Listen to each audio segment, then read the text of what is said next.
En esta última clase nos abocaremos a estudiar los últimos años del Imperio Romano a partir del reinado del emperador Constantino. Habíamos dejado en el año 305. En ese año se produce la abdicación al interior de este sistema de la tetrarquía, la abdicación de los augustos Diocleciano y Maximiano, quienes son reemplazados en Oriente por Galerio y en Occidente por Constancio, mientras que Maximino y Severo son los respectivos Césares. Fuera de la sucesión al trono queda Magencio, hijo del retirado Maximiano, y Constantino, hijo del ascendido Constancio. De este grupo de personas en el poder o cerca del poder surgirá como nuevo emperador de un reunificado imperio romano Constantino I. No explicaremos los entretelones que llevan varios años y son sumamente complejos que llevaron al ascenso de Constantino al trono. Diremos simplemente que se van enfrentando los Augustos y los Césares entre sí, y que Constantino termina convirtiéndose, tras derrotar a Magencio, en emperador de la parte occidental del imperio. Mientras tanto, en la parte oriental queda otro emperador que es Licinio. Esto sucede en torno al año 312, tras 5 años de enfrentamientos diversos, y años más tarde, en el 324, Constantino, también como resultado del enfrentamiento con Licinio, emperador de Oriente, se convertirá en único emperador.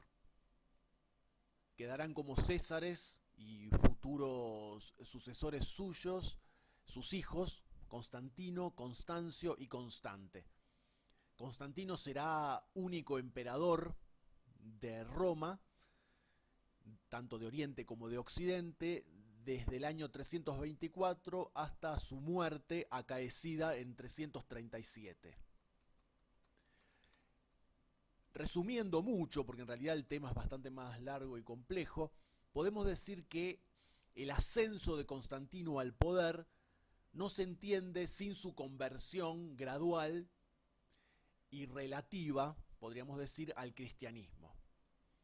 Podemos hablar en ese sentido de 4 fases distintas de la trayectoria vital, política y religiosa de Constantino. En la primera fase, está dominada de alguna manera por la visión religiosa, mística que tiene del dios Apolo, con el cual él se identifica.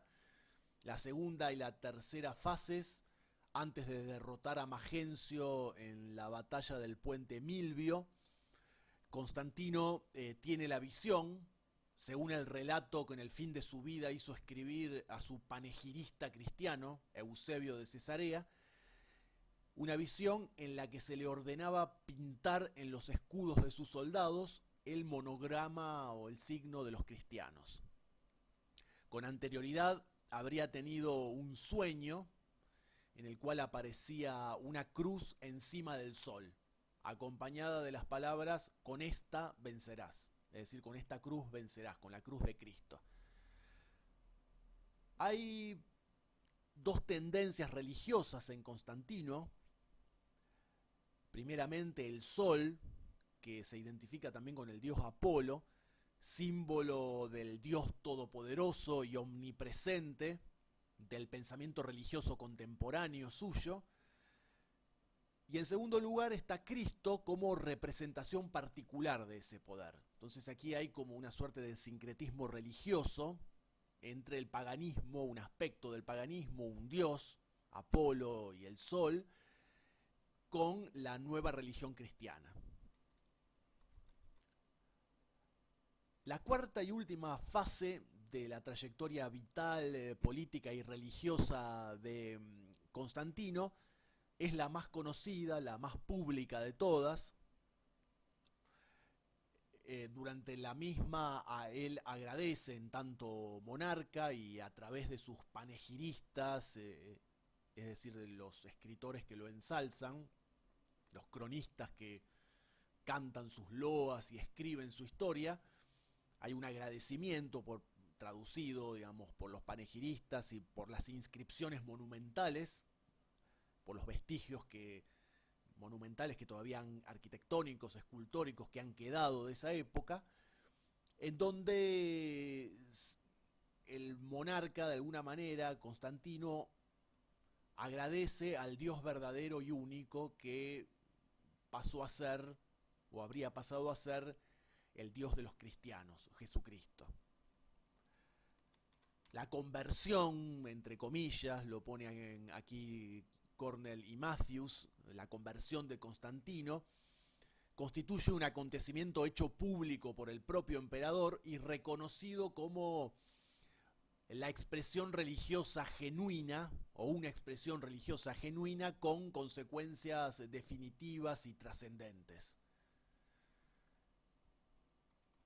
En el año 330, en la antigua ciudad griega de Bizancio, que está ubicada en lo que hoy sería Estambul, ahí en esa confluencia, en ese estrecho que comunica el mar Mediterráneo con el mar Negro, a caballo, podríamos decir, de los dos continentes, el europeo y el asiático.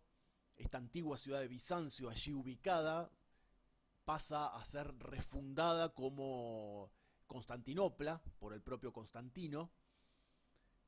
En la actualidad es Estambul, una ciudad turca. Esta ciudad se convierte en una nueva Roma, en una nueva capital del imperio reunificado, tanto de Oriente como de Occidente.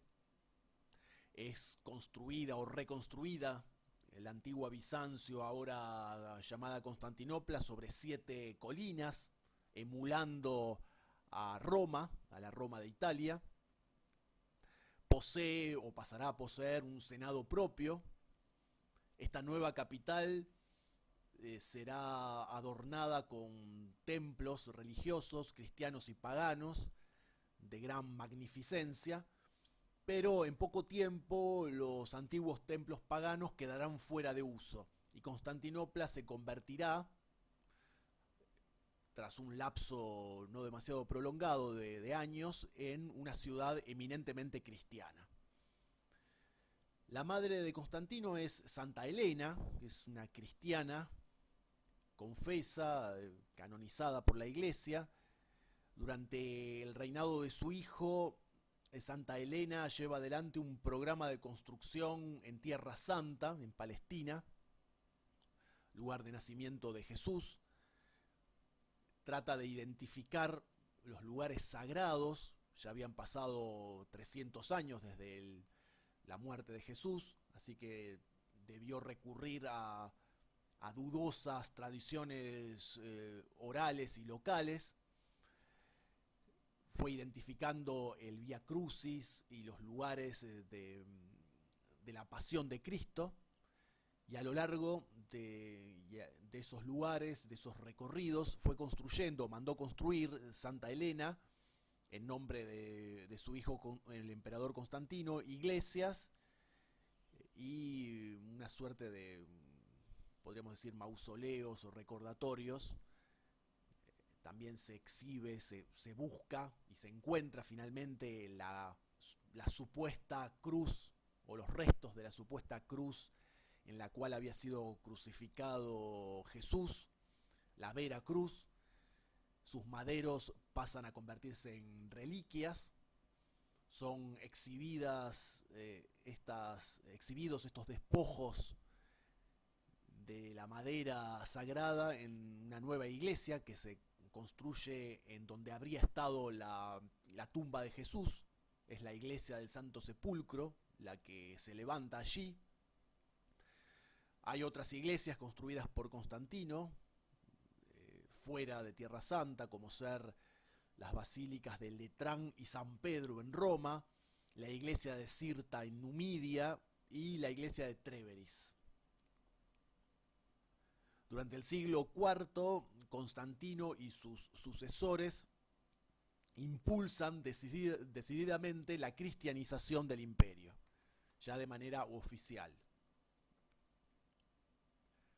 Según reza la tradición y los cronistas que escribieron la historia de este período, el emperador Constantino es bautizado en su lecho de muerte como cristiano y enterrado luego en la iglesia de los Santos Apóstoles de Constantinopla. Tras su muerte se produce una sucesión sangrienta de hechos, el asesinato de parientes y de hijos suyos, con el fin de ir despejando la línea de sucesión al trono. Los hijos de Constantino I son Constantino II, Constancio y Constante, que se convierten en emperadores de Galia, junto a Hispania y Britania, y por un lado, y de Oriente y de Iliria e Italia por el otro. Resumiendo también demasiado, podemos decir que Constante suprime, entre comillas, a su hermano Constantino II y es derrocado por Magnencia, un usurpador militar, quien a su vez es vencido por Constancio. Entonces Constancio se convierte en único emperador, nombra a Juliano, hijo de uno de los parientes asesinados en 337, como César de la Galia, o sea, una suerte de auxiliar y eventual sucesor suyo. Y bueno, el propósito es que Juliano, como militar, como jefe militar y no solo político, pueda enfrentar la amenaza creciente de los pueblos germanos sobre la frontera galo-romana con Germania. Juliano, en ese lapso en que oficia como César de la Galia, adquiere experiencia y acumula poder a lo largo de una serie de guerras exitosas contra los germanos. En el 360, Constancio pide ayuda a Juliano para reforzar los ejércitos orientales contra las invasiones de los bárbaros. Juliano se niega y sus soldados lo proclaman Augusto, es decir, nuevo emperador, de manera ilegal, por supuesto. Al año siguiente, en el 361, Juliano marcha a Oriente a enfrentarse con Constancio. Recordemos que la capital estaba ahora en el oriente, en Constantinopla, pero el enfrentamiento militar no llega a darse porque Constancio muere antes, muy joven, antes de cumplir los 44 años. Y automáticamente Juliano deviene emperador. Su reinado será breve, de apenas 2 años, del 361 al 363, hasta su muerte repentina y temprana, asimismo, contra todos los pronósticos, porque él había sido educado como cristiano. El cristianismo era la religión dominante, si bien el paganismo era fuerte, estaba en proceso de retroceso. Una vez emperador, Juliano despide parte del numeroso y oneroso personal de palacio e intenta crear un clero pagano, reformado, pero a la vez con el propósito de reinstaurar la tradición de los antiguos dioses y construir una nueva institucionalidad al estilo cristiano, pero que pueda competir exitosamente con la iglesia cristiana en ascenso. El intento, como les digo, es de restaurar una religión que se hallaba perseguida o que comenzaba a ser perseguida y estaba en declinación, que era el antiguo paganismo. También prohibió el emperador a los cristianos la enseñanza de la literatura clásica y retórica. Escribió una serie de textos bastante confusos contra los cristianos, uno de los cuales se titulaba Contra los Galileos. Los galileos eran los cristianos. Su desenfrenado e intolerante entusiasmo religioso por los antiguos dioses es más que llamativo. Los cristianos lo critican fuertemente, se ven discriminados, perseguidos por la autoridad imperial. Juliano se revela como, no como pagano, sino que él se llama a sí mismo heleno, es decir, reivindica no solo a los antiguos dioses paganos, mal llamados paganos, porque el pagano es un término despectivo en la época, y además reivindica la educación clásica greco-romana, de raigambre helenística, que está ligada íntimamente a la religión. Entonces él considera que la religión y la cultura clásica van de la mano y no puede menoscabarse una sin afectar a la otra. En el año 363, durante una campaña militar bastante desastrosa contra los persas, el emperador Juliano muere durante esta campaña y es proclamado en su lugar como emperador uno de sus oficiales, de los militares de su ejército, que es Joviano. Para volver a Grecia, para poder volver de Persia a Roma, o al Imperio Romano, mejor dicho, el nuevo emperador Joviano cede a los persas, que están triunfando y están a punto de aniquilar al ejército romano, cede al imperio persa innecesariamente territorios al norte de Mesopotamia, por lo cual será fuertemente criticado por los romanos tanto del oriente como del occidente. Joviano muere también prematuramente, dura poco como soberano, es reemplazado por otro oficial del ejército, Valentiniano. Este divide al imperio en dos, nuevamente, Oriente y Occidente. Le da una parte del imperio a su hermano Valente, la parte oriental, mientras él marcha al río Rin, Valentiniano, a combatir contra los germanos. En el 375 muere Valentiniano y Valente queda como único emperador de ambas partes del reunificado imperio, tanto de Oriente como de Occidente. El reinado de Valente se destaca sombríamente por las guerras que principian contra los godos, una tribu germánica, a quienes atacó con éxito entre los años 367 y 369, y también la campaña militar contra Persia en Armenia. Hacia el año 376 se produce la crisis de su reinado, cuando permite la entrada al imperio de los godos, que estaban empujados, amenazados por los hunos. Los hunos, con H, son un pueblo de origen asiático que viene de muy lejos, de la zona de China, de Mongolia y lo que hoy sería en parte Siberia. Son tribus también que han emigrado décadas atrás y se han instalado en las cercanías del Mar Negro, lo que sería el sur de Ucrania aproximadamente.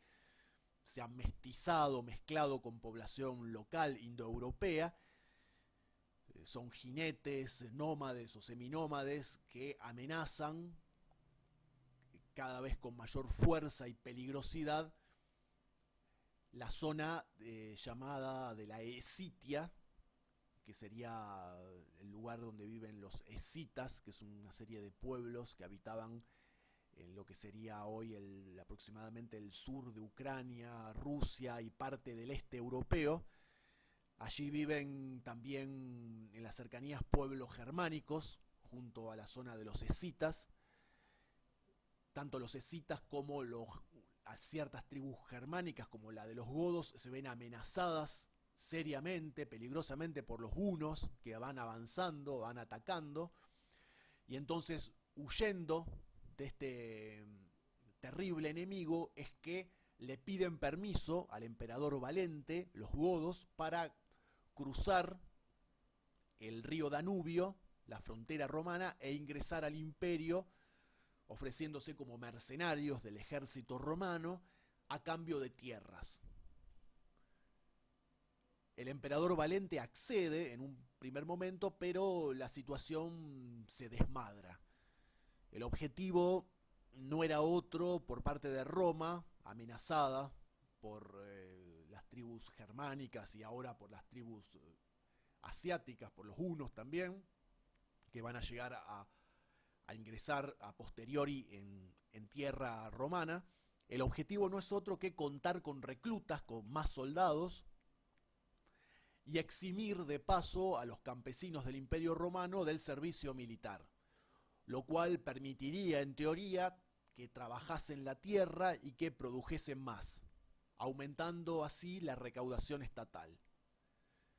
Pero como les digo, el paso del Danubio por los bárbaros, por los godos, se desborda y estos invaden Tracia, al norte de Grecia, y se enfrentan a los romanos.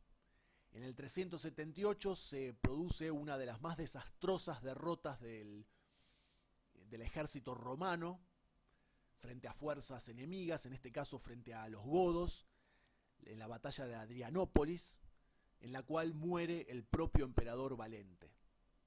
Es una derrota terrible, humillante, que infligen los godos a los romanos. Del 379 al 395 tendremos un nuevo emperador. Tenemos un nuevo emperador que es Teodosio,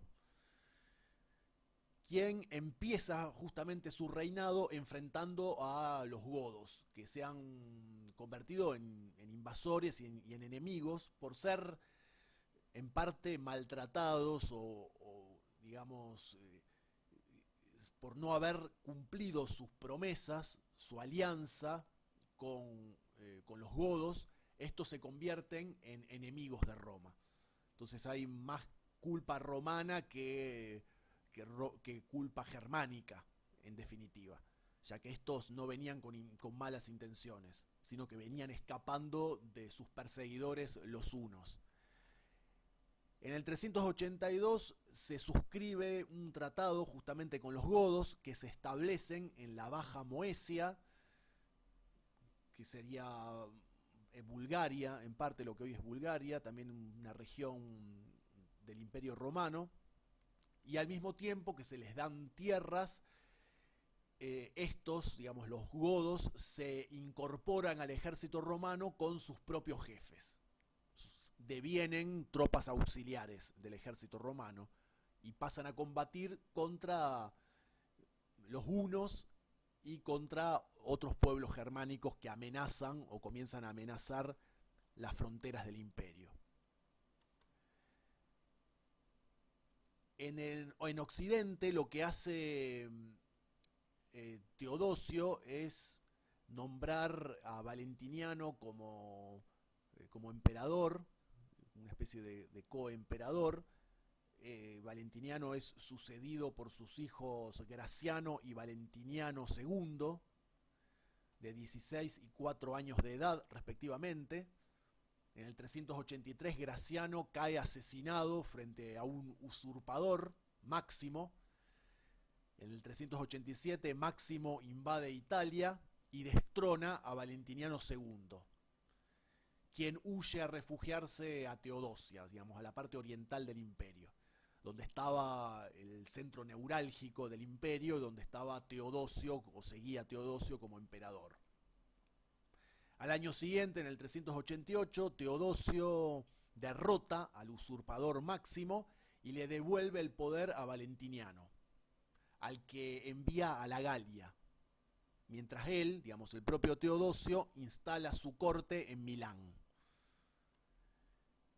En el 391 Teodosio deja a Valentiniano en Treveris, que es una ciudad de la frontera germánica, del lado romano, bajo la supervisión de Arbogasto, que es un general francico, o sea, de origen franco. Los francos son una de las tantas tribus germánicas que entran en tratativas con los romanos, son mercenarios del ejército romano y se van estableciendo gradualmente, al igual que los godos, en distintas áreas, distintas regiones del Imperio Romano, sirven en el ejército a cambio de tierras.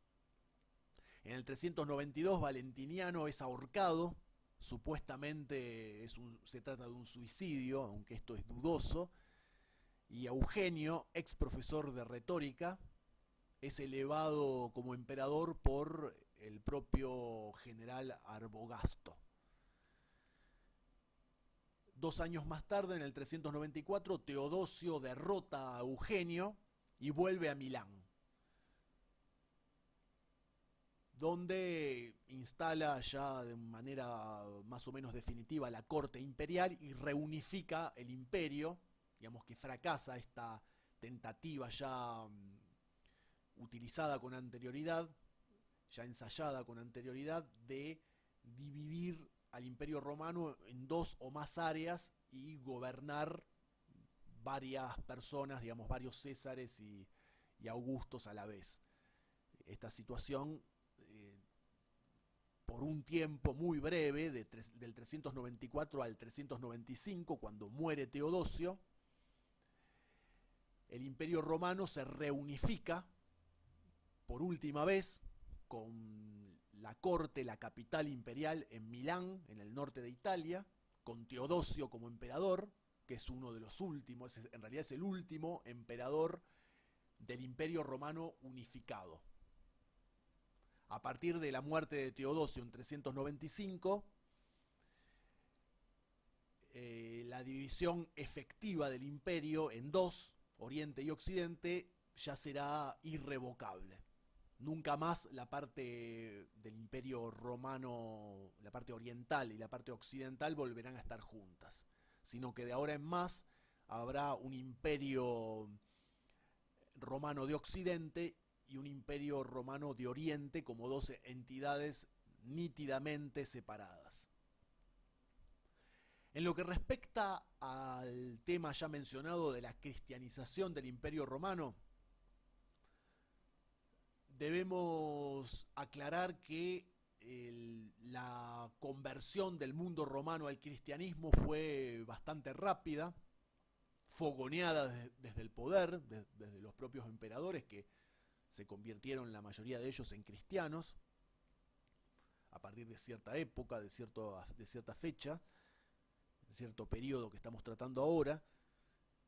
En los primeros tiempos los cristianos padecían de dificultades a la hora de mantenerse al margen de los acontecimientos sociales del imperio, acontecimientos que se hallaban íntimamente relacionados con la religión pagana y a los que ellos ya no podían participar. Podemos citar el caso de las bodas, los funerales, los pleitos, digamos, en los tribunales, los distintos oficios, las diversiones. Todas estas actividades e instituciones se hallaban entremezcladas con la propia religión pagana tradicional, y los cristianos no se hallaban a gusto en medio de estos ritos y ceremonias religiosos que atravesaban estas actividades e instituciones. Mientras tanto, la religión pagana se mantiene en una situación a la defensiva frente a un cristianismo agresivo que avanza, que crece, que se fortalece, apoyado por los emperadores, como les decía.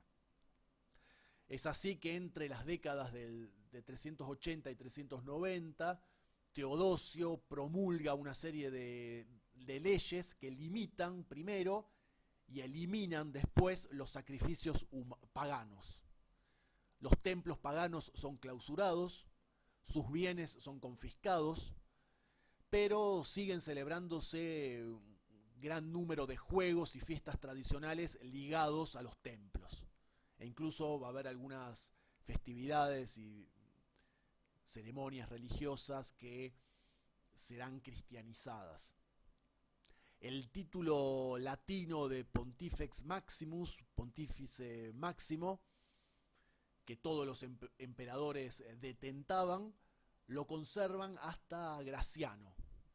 En el año 382 desaparece este título religioso, pagano, que ostentaban y ejercían los emperadores. El propio Graciano retira el financiamiento a los colegios sacerdotales de los paganos, a las vírgenes vestales, que eran una especie de monjas célibes de antigüedad romana. Quienes todavía creían en los antiguos dioses protestan. Se produce un resurgimiento pagano breve, efímero, durante los reinados de Eugenio y Nicómaco Flaviano, entre los años 393 y 394, pero ya la causa pagana es una causa perdida que irá languideciendo en los años posteriores. Hacia los años, o entre los años, podríamos decir, 330 y 400 aproximadamente, la mayoría de la población de Roma y de otras grandes ciudades del imperio se hallaba ya cristianizada. En Atenas, en tanto, la cristianización fue mucho más lenta. Seguía siendo esta ciudad un centro pagano y de la cultura clásica muy fuerte, con tradiciones intelectuales paganas vivas, florecientes incluso hasta los siglos V y VI. Alejandría en Egipto es y sigue siendo un centro de estudio de la filosofía neoplatónica, entonces el paganismo todavía es fuerte, pero también es un intenso semillero, por así decirlo, cristiano, realzado por un obispo destacado de Alejandría que es Atanasio. En Alejandría entonces conviven desordenadamente, tumultuosamente, una tradición intelectual muy viva, pagana y cristiana, con los desórdenes cívicos que estas divisiones religiosas y estos enfrentamientos religiosos incrementan. Entonces los cristianos se enfrentan con los paganos y al interior de la iglesia cristiana copta, es decir, egipcia, de Alejandría, sobre todo, ya hay disensiones muy fuertes, disensiones teológicas que principian apenas la iglesia cristiana logra cierto desarrollo. Entonces, por ejemplo, en el año 391, una multitud en Alejandría, conducida por monjes cristianos e incitada por el obispo Atanasio, derriba la gran estatua y el templo de Serapis, una de las maravillas del dios Serapis, una de las maravillas del mundo antiguo. En lo que respecta a la Galia, hay que decir que en las áreas rurales el cristianismo tiene escasa incidencia.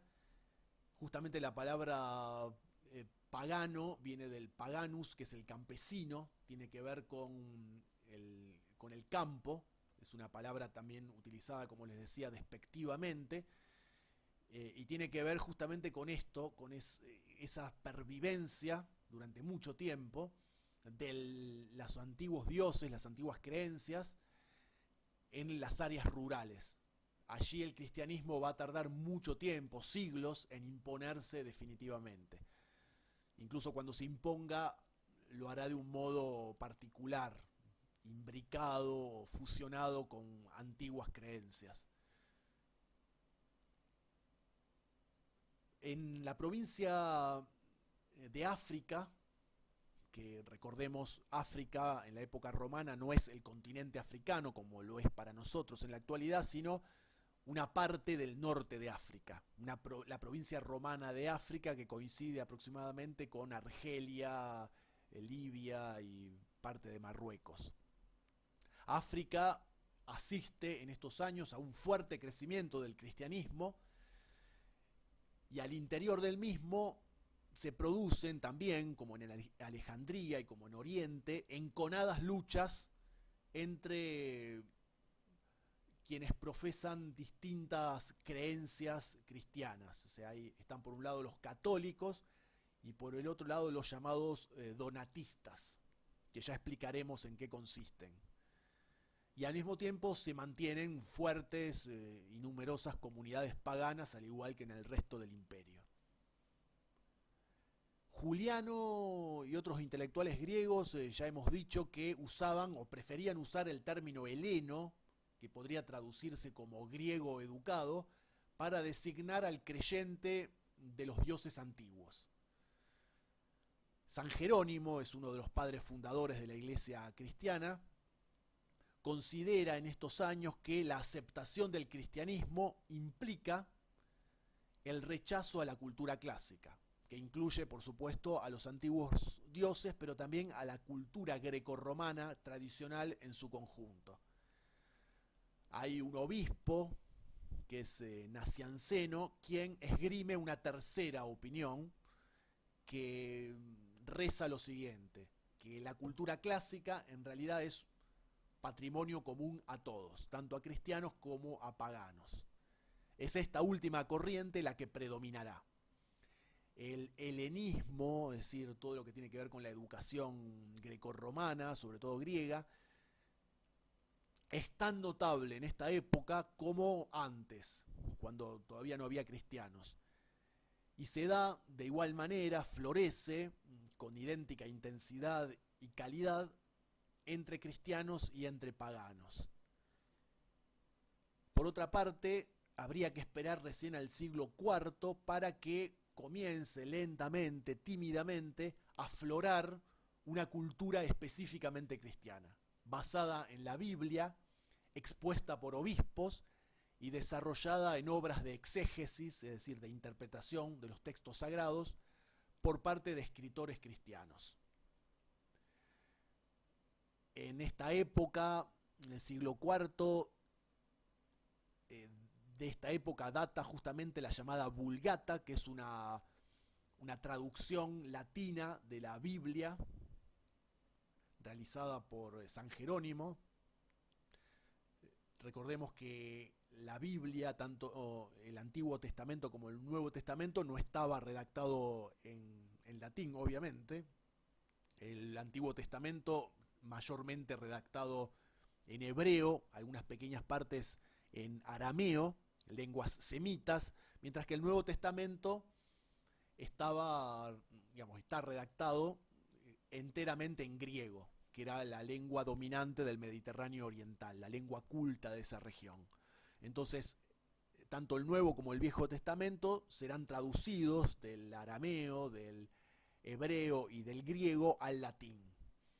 Esta es la llamada Vulgata, que es la traducción latina de la Biblia por parte de San Jerónimo, que se difundirá ampliamente en esta antigüedad tardía, cuando el Imperio Romano está tocando a su fin, pero que también tendrá una fuerte difusión durante la Edad Media europea, cuando el latín se convierta en la lengua oficial de la Iglesia Católica, en definitiva, y deje de ser una lengua viva para convertirse en una lengua muerta y sagrada.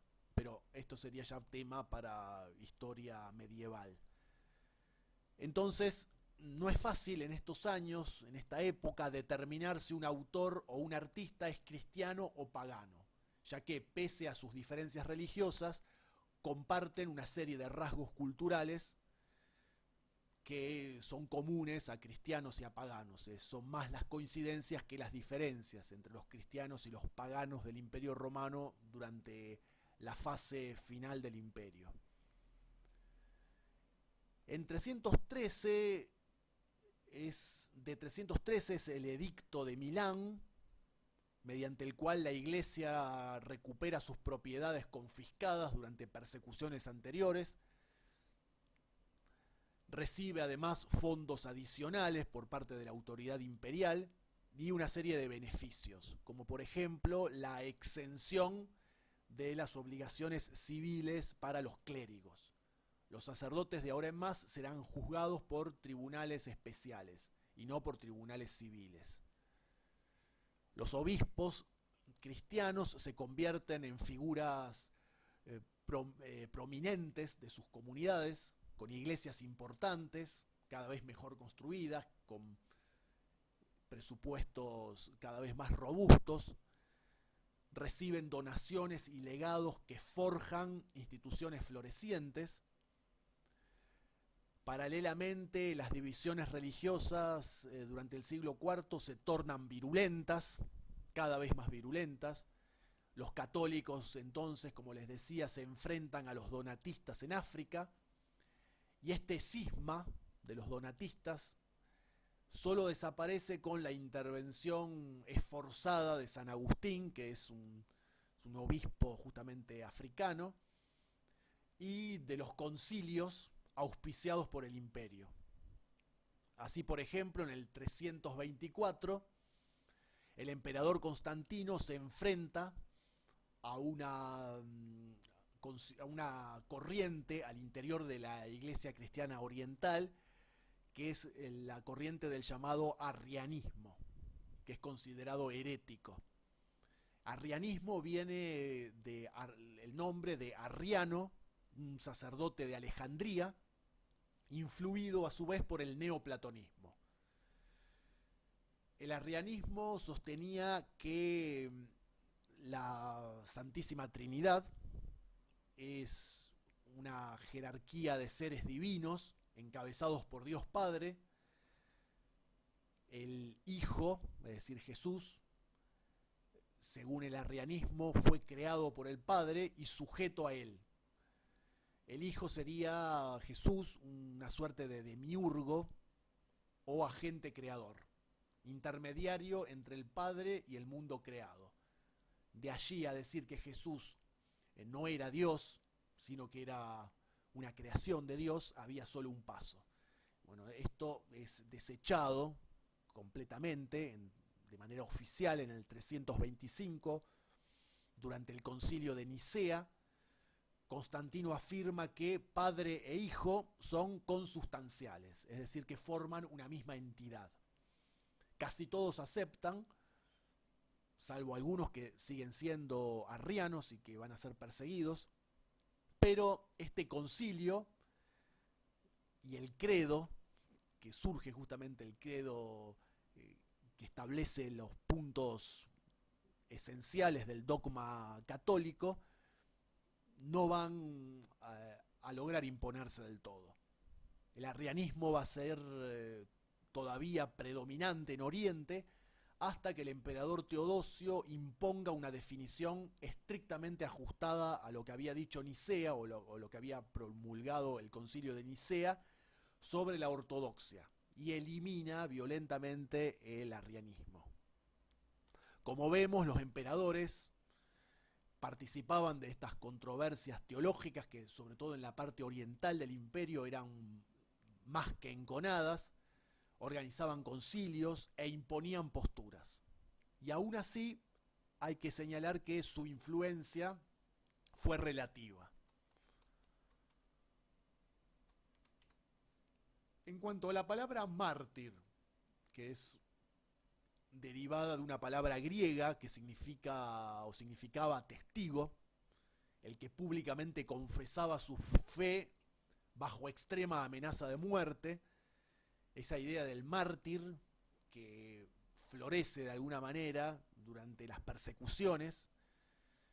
Muchos cristianos aceptan de grado ser perseguidos y ser martirizados, casi como una manera de exaltar su propia fe y de exaltarse frente al mundo.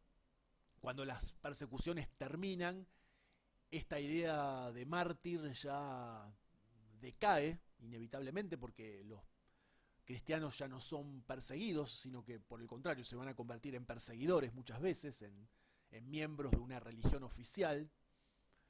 Entonces habrá que buscar una nueva forma de expresión de una fe vigorosa. Y esta es una de las razones que explican en el siglo IV el surgimiento del llamado donatismo en África.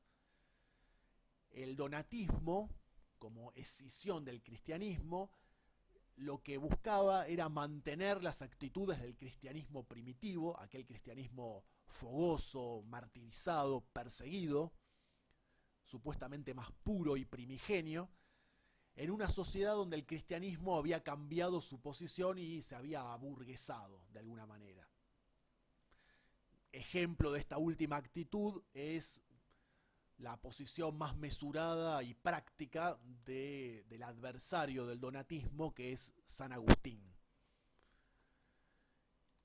El donatismo tiene que ver con un movimiento ascético que intenta satisfacer en parte esa necesidad de muchos cristianos de pertenecer a una minoría santa. Cuando ya no eran minoría sino mayoría, cuando ya no eran perseguidos sino perseguidores, cuando ya no eran una religión marginal sino oficial, cuando ya no se hallaban en las márgenes sino en el centro del poder, los cristianos debían, cuando eran muy profundamente religiosos, buscar otros incentivos para que su fe no perdiese fuerza y pureza. También aquí hay que decir que el donatismo se entronca de alguna manera con la filosofía clásica tardía, neoplatónica, donde el cuerpo físico es considerado un estorbo a ser dominado por la disciplina para liberar la mente y llegar a una contemplación más elevada de Dios. Entonces, en el movimiento ascético donatista adquiere un aspecto hostil al espíritu, el cuerpo se vuelve hostil al espíritu y debe ser educado por la disciplina y también castigado por unas formas extremas de ascetismo. De esto deriva o surge como consecuencia un dualismo materia-espíritu, donde la parte material, digamos, la parte del corporal es la sospechosa, considerada considerado el cuerpo humano como un campo de batalla entre el bien y el mal, y el cuerpo es, por definición, malo, diabólico.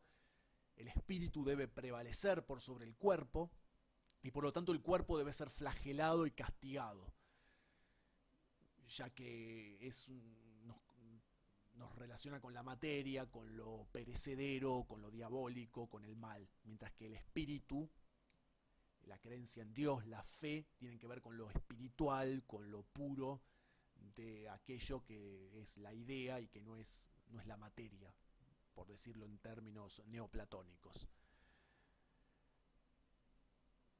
Esto resumiendo mucho, por supuesto. San Pacomio y San Antonio, que son dos santos egipcios, son los principales creadores, las principales tradiciones de este movimiento ascético. San Pacomio instaura un modo de vida para comunidades de monjes, crea una suerte de monasterios en el desierto, con posesiones elementales comunes, con una vida extremadamente pobre, donde la satisfacción de las necesidades económicas se realiza con el propio trabajo de los monjes aislados en sus comunidades en el desierto, vendiendo excedentes para actos de caridad y siguiendo ciertas normas estrictas de conducta religiosa. Con San Pacomio, entonces, se origina un movimiento monástico que San Basilio impondrá con una regla religiosa en Cesarea y más tarde en Occidente por San Benito. Tanto San Basilio como en Cesarea como San Benito en Occidente serán los continuadores del ascetismo de San Pacomio, del monaquismo de San Pacomio, y los fundadores del monaquismo medieval europeo. San Agustín tiene una actitud más moderada, más cercana a la Iglesia oficial católica desde ya. Es obispo de la ciudad africana de Hipona, vecina o cercana a Cartago.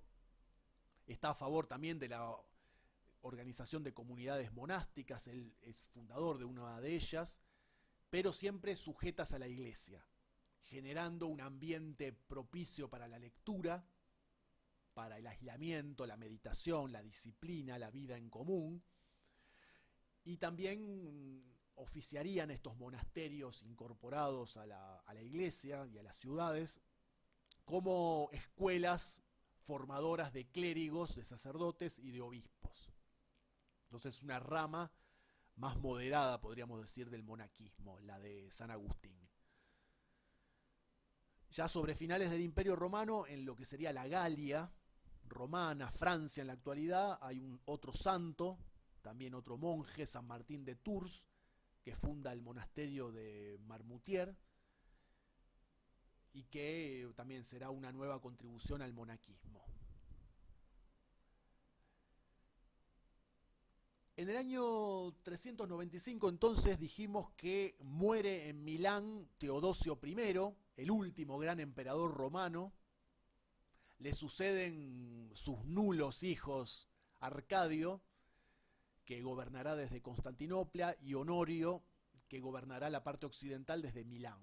No nos detendremos a hablar de ellos, simplemente diremos que la estabilidad dinástica del cargo imperial en este periodo presenta unos emperadores nominales, meramente nominales, que vivían en reclusión mimada, por así decirlo, y apuntalados por ministros influyentes que eran quienes verdaderamente ejercían el poder.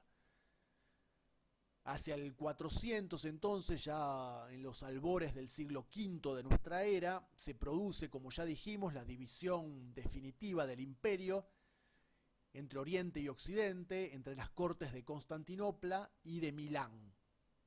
Posteriormente, la capital Milán, la capital del Imperio Romano de Occidente, Milán, será trasladada a Rávena, ya no estará más en Roma. También en las décadas finales del imperio, los visigodos y otras tribus germánicas se presentan, como lo habían hecho los godos con sus líderes, constituyen una fuerza militar al servicio del emperador, pero capaces de retribuir buenas contraprestaciones. Entonces hay una serie de jefes militares y políticos de origen bárbaro, a veces son bárbaros germanos ellos mismos, o son mestizos, mitad germanos, mitad romanos, tales los casos más notorios de Estilicón y Alarico. Estilicón, por caso, es un general semi-vándalo, los vándalos son una de las tribus germánicas, quien reclama una suerte de protectorado, por así decirlo, sobre los emperadores oriental y occidental. Estilicón intenta reclutar gente para Occidente, en las tierras al este de Iliria, que están administradas desde Constantinopla, es decir, está Estilicón al servicio del Imperio Romano de Occidente, pero intenta reclutar soldados en una región que pertenece al Imperio Romano de Oriente, para lo cual requiere la ayuda de un visigodo, también al servicio de Roma Occidental, que es Alarico, quien invade Grecia, enfrentándose con los romanos orientales entre los años 395 y 397, también invade Italia entre el 401 y el 402. Bueno, hay una serie de peripecias llevadas adelante y de abusos y de desbordes llevados adelante por Estilicón y por Alarico, estos dos generales bárbaros al servicio de los romanos de Occidente. Entonces, en el 407, por ejemplo, Estilicón intenta controlar Iliria con ayuda de Alarico, quien invade por segunda vez Italia en el 408, y ese mismo año el emperador de Occidente ejecuta a Estilicón por su complicidad con Alarico. Entonces vemos como estos jefes bárbaros que prestan ingentes ayudas, servicios al Imperio Romano, comienzan a volverse en contra Es un arma de doble filo. En el año 410, Alarico, que todavía sigue vivo, toma y saquea Roma. Entonces tiene su propia fuerza militar y se vuelve en contra de la autoridad bajo cuyo servicio se hallaba. Hasta el siglo IV hay que decir que los godos, antes de entrar en el imperio, y tal como señaláramos al comienzo de esta exposición, eran un pueblo tranquilo, o relativamente tranquilo, de agricultores, que a veces comerciaban y viajaban individualmente dentro del imperio. Habíamos dicho también que la migración de los godos no fue agresiva en un primer momento contra los romanos, a quienes simplemente solicitaron asilo porque estaban perseguidos por los hunos y ofrecieron su ayuda militar al imperio a cambio de tierras y de refugio, pero los romanos no siempre cumplían con sus pactos, con sus compromisos. Entonces empiezan a maltratar y oprimir los romanos a los godos, y esto desata el descontento de hombres tales como Alarico, por ejemplo. Pero al mismo tiempo, digamos, más o menos al mismo tiempo, en el 406 se produce una gran invasión, ahora sí, de pueblos germánicos, principalmente vándalos, suevos, burgundios, que cruzan el río Rin y capturan ciudades galas, lo que hoy serían ciudades francesas, ¿no?, dirigiéndose del norte en dirección al sudoeste. En el 409, Aquitania, la región francesa, se ve amenazada. Los suevos y los vándalos prosiguen su camino, atraviesan los Pirineos y penetran en la península ibérica. Y allí constituyen reinos en Hispania, en la península ibérica, lo que hoy sería España y Portugal. Los bárbaros germánicos constituyen reinos que compiten por las mejores tierras y dispersan y despojan a los dueños romanos. Con Honorio y Estilicón, Alarico insiste en obtener tierras para asentarse permanentemente, solicita nuevos subsidios financieros, una provisión regular de alimentos. Tras el saqueo de Roma del 410, intenta pasar a África, pero muere y es reemplazado por otro jefe, Ataulfo, quien en 414 instaura en la Galia un régimen godo con un emperador romano de paja. Entonces hay un nuevo emperador romano que es un títere, y los godos se adueñan de una parte de Galia, de lo que hoy sería Francia. En el 415 los godos se ven forzados a trasladarse a Hispania. Se produce el asesinato de Ataulfo, su jefe. Su sucesor Balia intenta en vano cruzar a África, también él. En el 418 los romanos le conceden un asentamiento, unas tierras en el sudoeste de la Galia, entre los ríos Garona y Loira. En el 429 uno de los pueblos bárbaros germánicos, los vándalos, que estaban instalados en Hispania, cruzan a África y avanzan en dirección a Cartago. En el 430, justamente, cuando San Agustín está agonizando, digamos, próximo a morir, su ciudad natal, Hipona, está asediada por los vándalos, que finalmente la tomarán. La provincia romana de África, entonces, quedará bajo el dominio de los vándalos, que constituirán un reino soberano que se prolongará durante muchos años. Desde Oriente, los romanos, con apoyo occidental, envían una flota a África, pero esta fracasa, digamos, esta expedición y otras que se realizarán posteriormente es desastrosamente derrotada. Los hunos, por su parte, este pueblo asiático, de origen asiático, se establecen en lo que hoy sería Hungría, al norte del Danubio, y extienden su influencia a lo largo de la ruta terrestre comercial que une Oriente con Occidente. Los hunos tienen un rey que es Rúa o Rugila, quien negocia con los romanos un pago de subsidios que van a ser renovados con sus sucesores, los reyes de los hunos, los nuevos reyes de los hunos, Bleda primero y el famoso Atila después. En el 441 se reanuda la guerra entre romanos y hunos. Hay una tregua, se reanuda nuevamente en el 447. Los hunos, con Atila a la cabeza, protestan con razón porque los romanos no cumplen con los subsidios prometidos.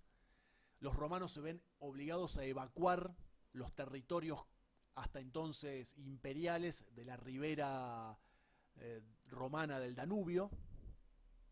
Los hunos, hay que aclarar que no tenían, a diferencia de los pueblos germánicos, ningún interés en asentarse en el imperio. En ocasiones colaboraron con los romanos o los atacaron, pero estaban más bien de paso. En el 451 Atila acuerda con Constantinopla, con el emperador oriental, y avanza hacia el oeste, digamos, hacia el imperio occidental. Digamos que pacta con el imperio romano de Oriente, logra la paz, y avanza hacia el imperio romano de Occidente. Pero pierde una decisiva batalla en los campos catalaúnicos, cerca de la ciudad francesa actual de Chalon-sur-Marne. Por un lado están los hunos y por el otro lado las fuerzas combinadas de los romanos, los visigodos y los burgundios. Entonces los romanos siguen empleando como mercenarios a miembros de diversas tribus germánicas, que algunas de las cuales estaban a favor de los romanos, trabajaban para ellos, combatían para ellos como mercenarios, ocupaban tierras que los romanos les habían dado, mientras que otros pueblos germánicos combatían contra Roma.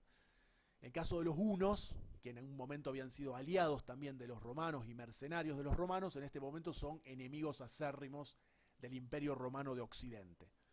Y entonces el ejército aliado de los romanos con visigodos y burgundios derrota a Atila y sus hunos, por lo cual Atila se retira de la Galia, saquea el norte de Italia. Los romanos tratan de ejercer la diplomacia y las amenazas combinadas para que abandone Italia, hasta que en el 453 muere Atila y con él muere este poder de los hunos, que finalmente se dispersan y los romanos se ven durante unos años al menos liberados de esta amenaza. En el 455 los vándalos, que seguían en Cartago, construyen una flota poderosa, saquean Roma, también ellos, y extienden la piratería hasta Grecia y el Mediterráneo oriental. En el 468 hay una nueva expedición, como les anticipaba hace unos minutos, desde Oriente, con apoyo occidental. Se envían barcos de Constantinopla a Cartago para intentar derrotar a los vándalos invasores. Esto culmina en desastre y en consolidación del poder vándalo en la antigua provincia de África, provincia romana de África. Quedarán todavía unos 20 años nominales, por así decirlo, de imperio romano en la parte occidental. En el 476 habrá un último emperador romano, que es Rómulo Augustulo, quien tras su muerte es reemplazado por un rey germánico, un ostrogodo, es una rama de los godos, Odoacro, quien se convierte en rey de Italia. Entonces los ostrogodos establecen un reino que dominará la península itálica. Hay otras tribus germánicas que se reparten las distintas regiones del Imperio Romano de Occidente. En Britania, por ejemplo, la actual Inglaterra, ya los romanos se habían retirado en el año 410, es una de las últimas provincias. romanas, una de las primeras provincias romanas en abandonarse. Hay algunos jefes locales, reyesuelos británicos, que mantienen una cierta cultura británico-romana durante unos años, hasta que llegan también los sajones, que es una tribu germánica, e invaden Inglaterra. Y ahí establecen una serie de reinos germánicos. Estará el reino germánico ostrogodo de Italia, los visigodos en España, los vándalos en África, los burgundios en Francia, y así sucesivamente. El Imperio Romano de Occidente se verá repartido entre las tribus germánicas, que establecerán distintos reinos. Entonces los reyes y su corte y la élite dominante será de origen germánico, pero como la mayor parte de la población en la parte sur del antiguo Imperio Romano de Occidente era mayormente romana y latina, y los germánicos eran una minoría en el poder, seguirán gobernando, dominando el poder político y económico, pero gradualmente se romanizarán, se cristianizarán también, y sus descendientes, si bien no hablarán latín, pasarán a hablar las distintas lenguas latinas o romances que se irán formando en la parte occidental, sobre todo del Imperio Romano de Occidente, que acaba, como les decía, en el 476. La historia ulterior ya forma parte de Historia de la Cultura 2, que sería la Edad Media. En cuanto al Imperio Romano de Oriente, con capital en Constantinopla, pervivirá durante 1000 años más, hasta 1453, cuando se produzca la caída de Constantinopla y su conquista por los turcos otomanos de religión musulmana.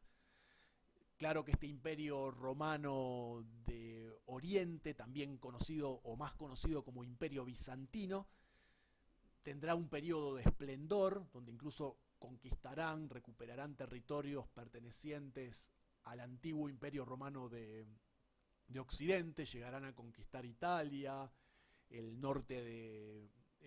sur de Francia y de España, Cartago. Más o menos llegarán a dominar las 2/3 partes del antiguo Imperio Romano unificado, pero ahora con capital en Constantinopla. Tras este esplendor, que durará unos 100 años, el Imperio Bizantino comenzará a empequeñecerse, con algunos momentos de recuperación, pero ya entrará en una larga decadencia. De todas maneras, durará 1000 años más, hasta que en 1453 los últimos romanos orientales bizantinos estarán confinados en Constantinopla y unos pequeños territorios alrededor, los cuales serán conquistados por los turcos, y en el 1453 entonces acaba lo poco que quedaba del Imperio Romano de Oriente, culmina la Edad Media, la llamada Edad Media, que había empezado en el 476. En 476 cae el Imperio Romano de Occidente, termina la Antigüedad y empieza la Edad Media, la cual se prolonga hasta 1453, cuando cae el Imperio Romano de Oriente. A partir de ese momento termina la Edad Media y comienza la Edad Moderna, que sería Historia de la Cultura 3. Así que esto dicho apresuradamente, como para que ustedes tengan una idea general de lo que acabamos de estudiar este año y de lo que sucederá después, ¿no?, en términos cronológicos e históricos. Así que hasta aquí llegamos. Espero que hayan disfrutado de la materia y que podamos reencontrarnos en algún momento en la presencialidad.